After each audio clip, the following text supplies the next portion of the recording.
Salut tout le monde, j'espère que vous allez bien les amis. On est parti pour une nouvelle vidéo spéciale Mercato. On se retrouve une nouvelle fois pour évoquer 10 sujets très chauds. On va démarrer du côté de l'Union Berlin. On en a parlé très récemment et ça se précise.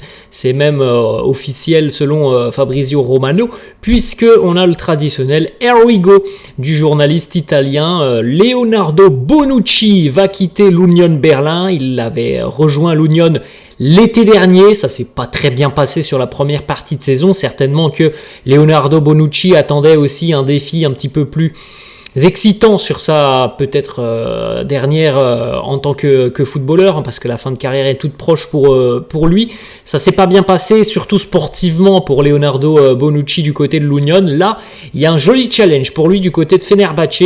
Petit contrat, alors il met un terme à son contrat du côté de l'Union pour rejoindre le Fener qui est en train de nous livrer un duel à distance avec Galatasaray en Super League turque, puisque les deux clubs je crois sont à égalité de points et vraiment ça perd que très peu de points des deux côtés, donc il y a un très joli duel entre les deux et du côté du Fener on va certainement offrir un rôle très important au sein de l'effectif à Leonardo Bonucci. On enchaîne les amis, on va cette fois-ci du côté de Tottenham. Une petite information qui concerne un joueur qui est une promesse du football espagnol, mais on attend véritablement une confirmation de sa part. Ça fait quand même quelques années qu'il est un petit peu trimballé à gauche à droite, Bryan Gil. À Tottenham, il a très peu de temps de jeu cette saison. On a deux clubs qui se sont montrés intéressés à l'idée de l'accueillir en prêt. Le Feyenoord aux Pays-Bas et la Fiorentina. La Fiorentina qui a quand même aussi une bonne réputation d'une équipe très joueuse. C'est un profil de joueur intéressant. Il est très doué techniquement, Bryan Gil. Alors, peut-être que la PL n'est pas faite pour lui. Il y a une densité physique très importante. C'est un joueur assez frêle, Bryan Gil. Le championnat italien est peut-être quelque chose qui peut lui correspondre et qui peut le relancer parce qu'on a envie pour lui. Vraiment, c'est un super joueur, mais on a envie qu'il trouve de la stabilité. Et c'est pas le cas du côté de Tottenham. Donc, on est sur le point de le laisser partir. Du côté des Spurs, on ne pose pas de veto au départ de Bryan Gil. On enchaîne avec une information de Sky Sports Allemagne qui annonce que le Real a fait une demande particulière à Alphonso Davies. Le Real a demandé à Alphonso de ne pas prolonger son contrat avec le Bayern Munich pour que les merengues puissent arriver dans ce dossier cet été.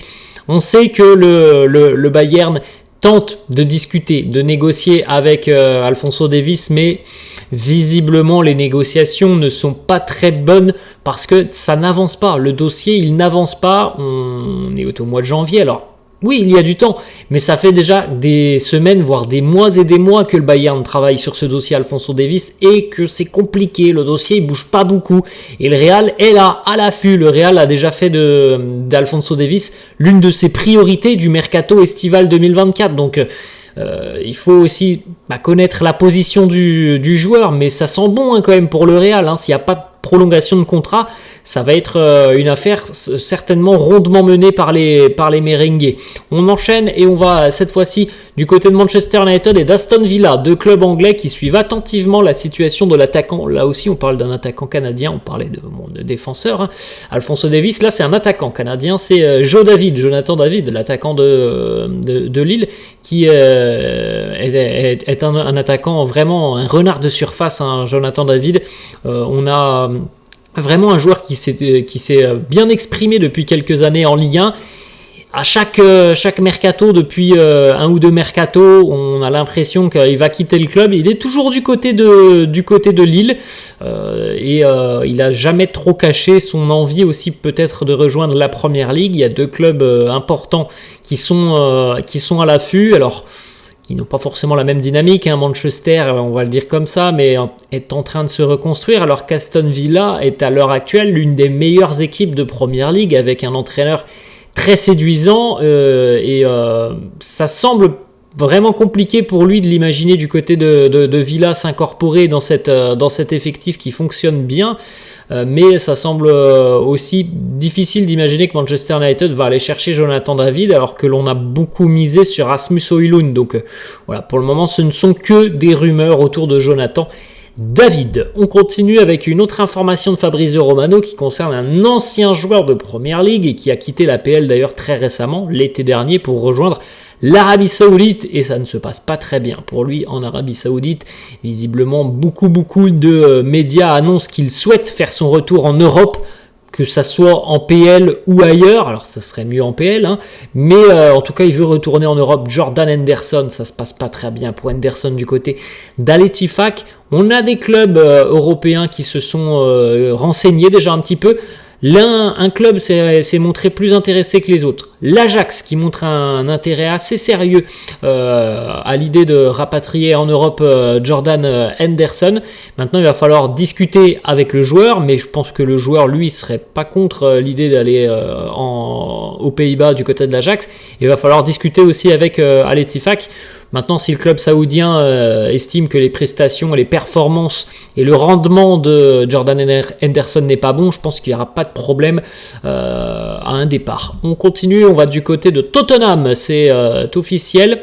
Radu Dragusin, défenseur roumain du Genoa. Ça fait 2 ans qu'il est au Genoa. C'est un jeune défenseur roumain qui a été formé notamment, qui a fait ses classes du côté de la Juventus. C'est un défenseur qui impressionne beaucoup du côté de l'Italie, notamment pour évidemment duel, tout ce qui concerne l'aspect défensif, c'est assez intéressant, mais aussi un très bon défenseur balle au pied au niveau relance. Et Radu Dragusin avait le choix entre Tottenham et le Bayern Munich. Il a choisi les Spurs de Tottenham.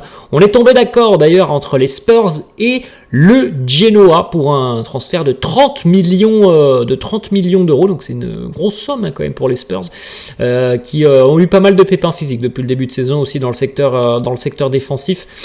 Très récemment, ils avaient presque toute leur ligne défensive qui était blessée. Donc là, on mise vraiment sur un jeune avec un fort potentiel qui peut s'inscrire dans la durée, parce que c'est quand même une belle somme. Donc à mon avis, on a envie que Dragusin puisse devenir l'un des éléments moteurs de l'effectif de Ange Postecoglou.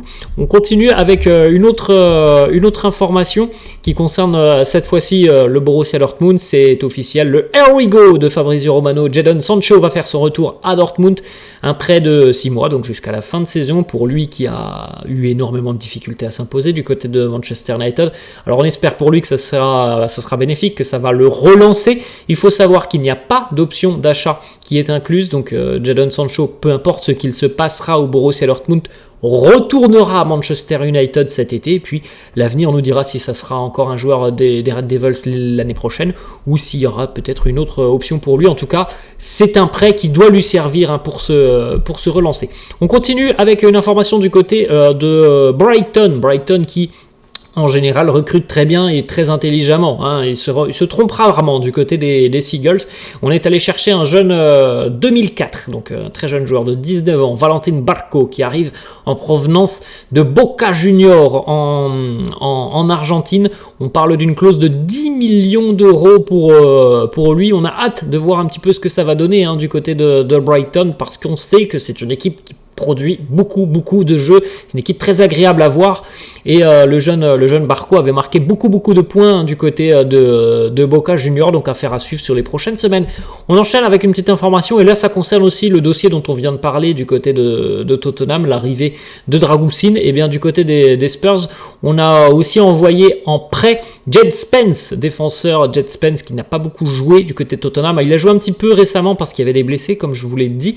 Là donc il arrive du côté du Genoa. Il y a une option d'achat qui a été fixée à 10 millions d'euros. Ce sera le Genoa qui prendra la décision ou non de lever cette option d'achat. Pour rappel, Jed Spence, on le connaît un petit peu en Ligue 1. Il a évolué du côté du Stade Rennais où il n'avait pas forcément marqué les esprits.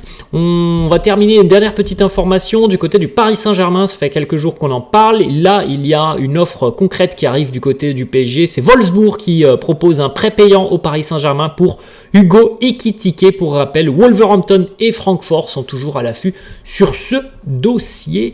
On rappelle aussi qu'Ekitike n'a joué que 20 minutes depuis le début de saison. C'était lors de la première journée de Ligue 1. Voilà les amis, la fin de cette vidéo. J'espère que ça vous a plu. N'hésitez pas comme d'hab à lâcher un petit pouce bleu. N'hésitez pas non plus à vous abonner à la chaîne. Je vous laisse et je vous dis à la prochaine. Ciao.